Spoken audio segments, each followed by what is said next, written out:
пыль не мешает, главное, чтобы бетон не налили или краску там не налили, такое химическое. А остальное пыль, она смоется, сострижется, и все. Это нормально. Сейчас главное не повредить корни. Был, как бы сказать, сделан пирог, то есть у нас называется это пирог. То есть был выкопан котлован. Из котлована началось уже делать дренаж, чтобы воды стекали, собирались все в одном месте, стекали. Потом слой щебня идет, чтобы дренаж был, потом идет слой песка с подогревом, то есть здесь трубки подогревом есть, то есть будет все поле греться, если там вдруг зима лютая или еще что-нибудь там.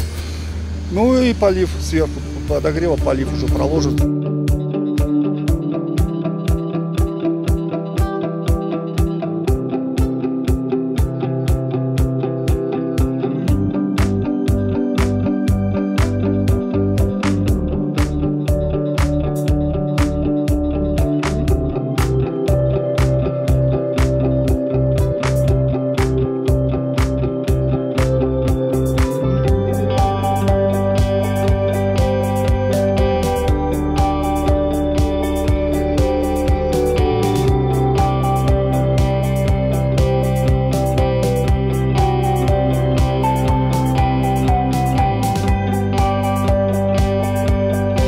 2 контрольно-пропускных пункта строятся за бюджетные средства в рамках государственного контракта.